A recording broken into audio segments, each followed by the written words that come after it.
Hello everyone, and welcome to Hill Street. Today's story is I Cannot Smell the Death the Devil Has Planned for Me by Canvas Skies. If you end up enjoying this story, please leave a like, and if you enjoy hearing stories from me, please subscribe and become a resident of Hill Street, and let me know how I'm doing in the comments. Now, let's get to this nightmare. Dearest Henry, I know that it's been a long while since I've written to you, so I apologize if this is strange for you to read after so many years. There may be a slight chance that you've heard about my family's tragedy along the grapevine, but even if you did, there is so much more that is going on than you think.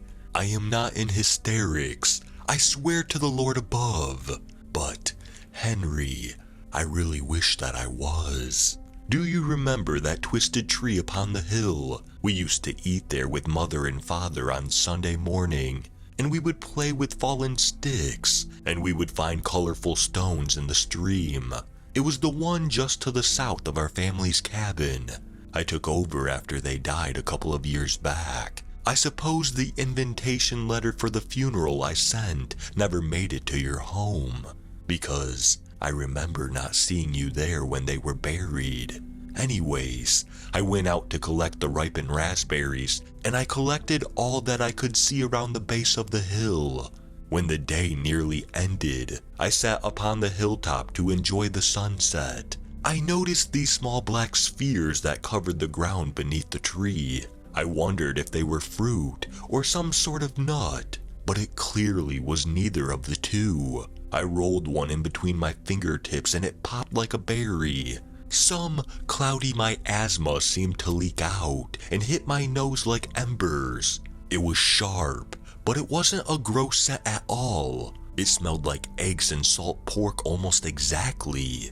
At the time, I wished that I could have shown you how vividly it smelled like that. I gathered a handful of them and put them into my satchel before I made my way home.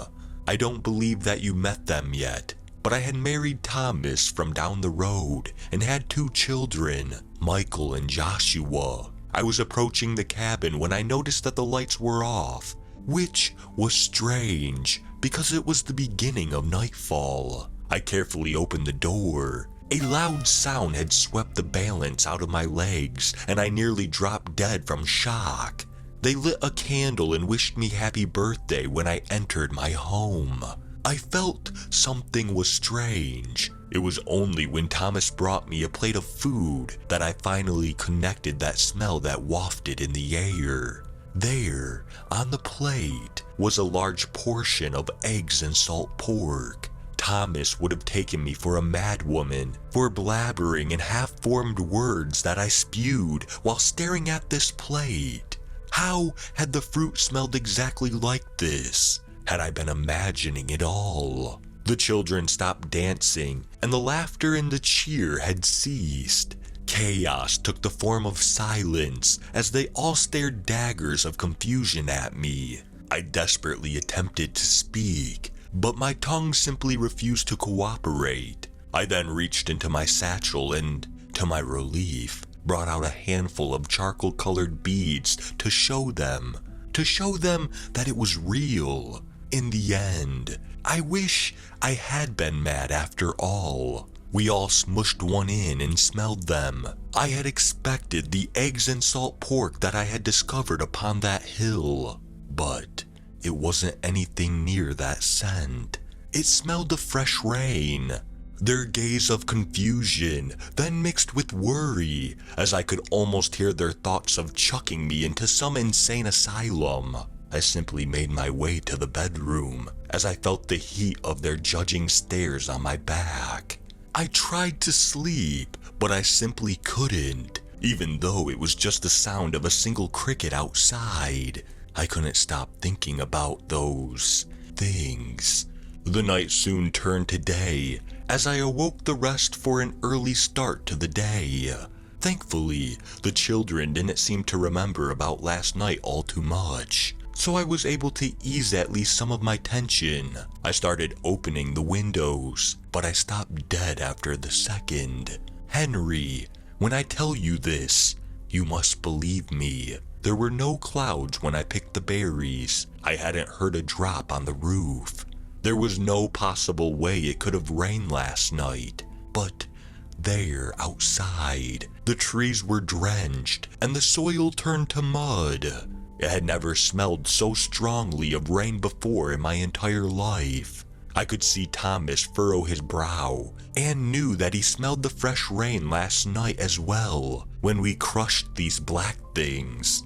He looked at me in a mix between bewilderment and curiosity. Before I left the house to go to the market, he shyly asked for another berry, and we both smelled this one together out of curiosity. Though that curiosity soon turned to horror. We knew what we smelled, and we didn't even have to speak. It was the smell of blood, thick, irony blood. I looked at Thomas's eyes deeply, and we both knew something was wrong. But neither of us wanted to admit that either of us were losing our minds. I walked my thoughts off as I made my way to the market. I brought out another of these blackened pearls and crushed it in between my fingers to see if this devil spawn was playing tricks. But it still smelled the same. Chills ran down my body and my body felt numb.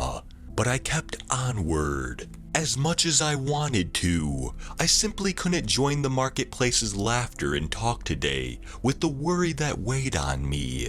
Henry, do you recall that in between my cabin and the marketplace was the McKelly's pig farm? It was the place where we used to throw small sticks at the pigs and laugh at them beyond the fence.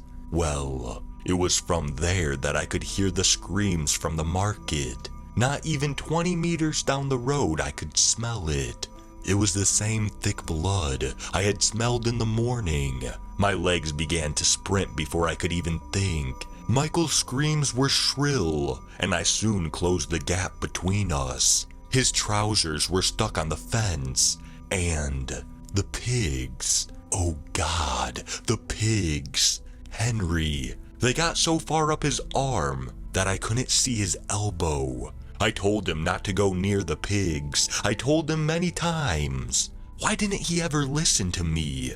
Writing this, I think that I'm sick from remembering this entire ordeal. But I must tell you, because the townsfolk are accusing me of throwing him in. I rushed him to the local clinic, but he lost so much blood along the way that he was dead before I got there. His nose was ripped messily off. His skin riddled with missing flesh, exposed bones, and his scalp was so bloody, it dyed his hair red. Henry, I didn't even recognize him in the end, nor could I stand to look at him. Thomas gagged when he stepped into the clinic, even before he saw Michael. He and I both knew the smell. We had our funeral, yes, that cold September evening.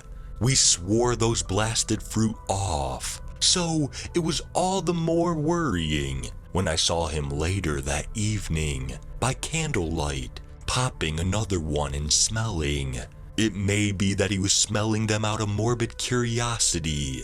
It may be that he was smelling them because he wanted to be punished, but he received nothing of what he was expecting.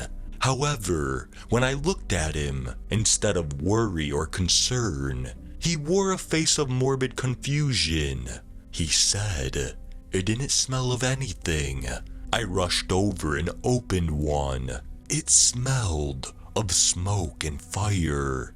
We had gone days without going out. Thomas and I hadn't even lit a candle since that day, but we had to get food and supplies. I had gone just one night out.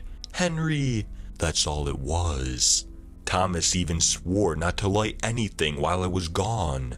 But I came back to horror, fulfilling my dreadful expectations. I saw the black plumes in the air and smelled the ash before the fire brigade even arrived. I'm living in some nightmare.